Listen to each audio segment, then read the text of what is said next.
I'd like to invite you on a journey to a place of incredible beauty and historical significance.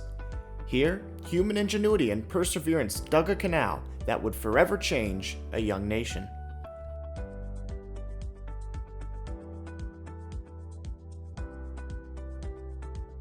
A well-preserved pathway will take you back in time to discover these secrets for yourself. This is the Mohawk Towpath Scenic Byway.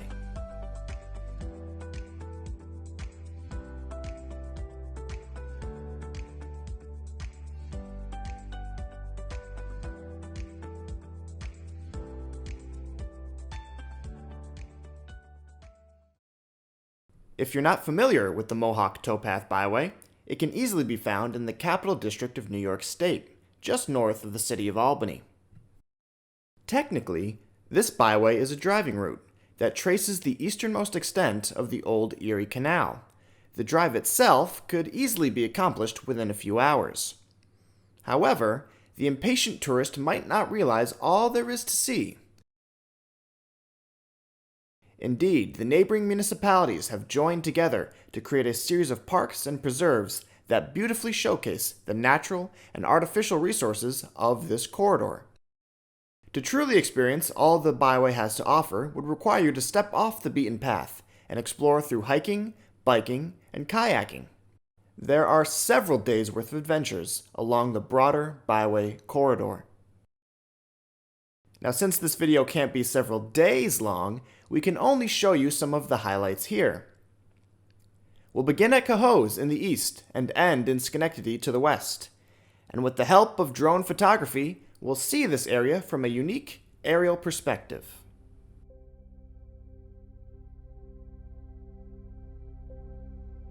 We'll begin our journey at the roaring confluence of two mighty rivers.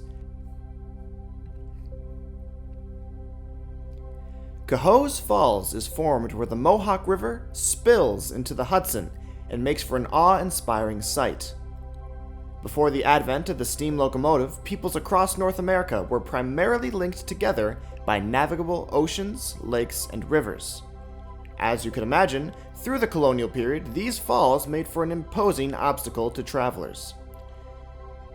You might say Cohoes contained the single most forceful argument for the building of the Erie Canal. Later generations would harness the power of the falls during the Industrial Revolution. The elegant architecture of this period is still on proud display throughout the city of Cohoes.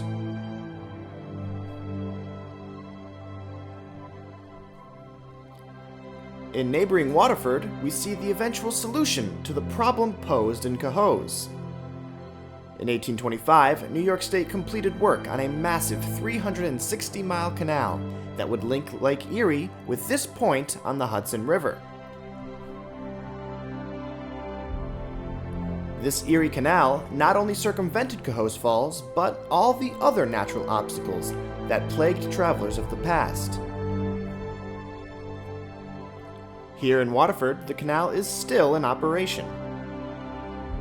A remarkable modern set of 5 locks whisk modern pleasure craft up more than 150 feet in just 3 miles. While quieter today, this small town has stood at the crossroads of New York State history for many generations. Moving west along the byway, we leave the urban infrastructure behind and enter a sylvan stretch of the Mohawk. This is a view of Dunsback Ferry, where a ferry once carried travelers across the river. Nowadays, this crossing is accomplished at the iconic twin bridges. On a given weekday, at rush hour, these bridges are notorious for the speed and density of their traffic. But still, from the vantage point of the byway, this scene is decidedly more tranquil.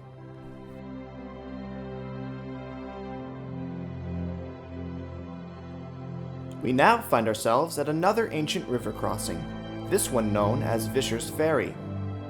Here the byway offers some of its most extensive recreational activities.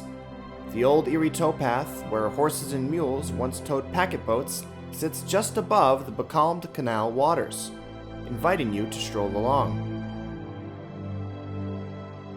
Here we can also find an old Erie Canal lock, lovingly preserved. Where once ornery canalmen queued for frustrated hours to lock through, you might stop and ponder how nature has reclaimed this rustic relic.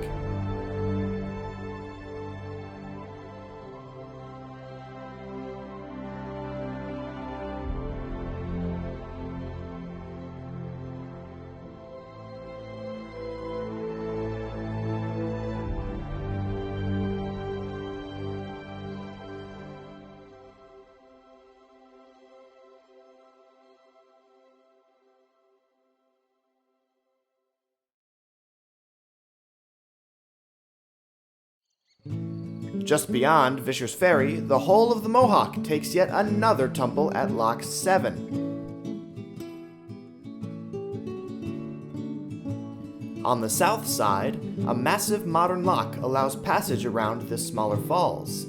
On the north side, the power of the Mohawk is diverted to produce hydroelectric power.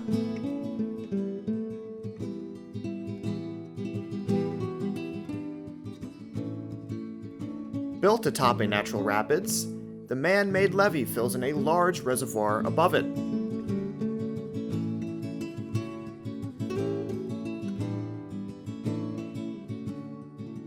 Both sides of the river allow for public access, and this makes an excellent point to put in a kayak or to cast a fishing line.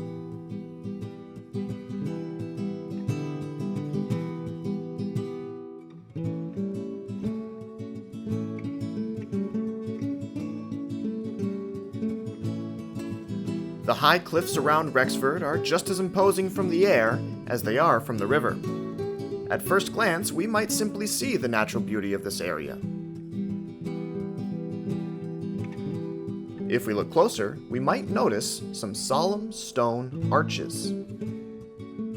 These are the ruins of the Great Aqueduct, which once carried the Erie Canal across the Mohawk River. One might never guess that at the turn of the 20th century, Rexford boasted its very own Luna Park.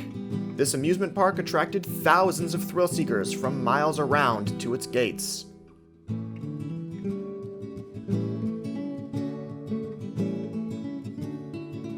Towards the end of our journey, the canal and towpath is buried under pavement as Erie Boulevard leads us into Schenectady. We first come to the glittering scene that was quite recently a hazardous brownfield left behind by a massive locomotive factory. Renewed investment resuscitated the land and allowed for a casino, marina, as well as commercial and residential spaces to be built here.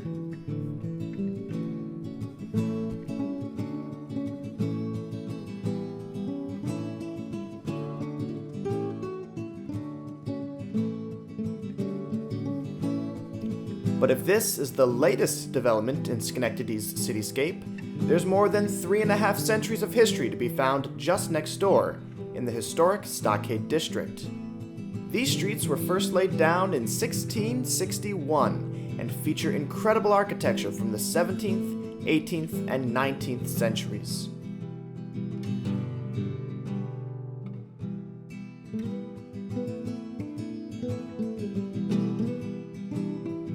It seems there's always something new, and always something old, to do in this American city.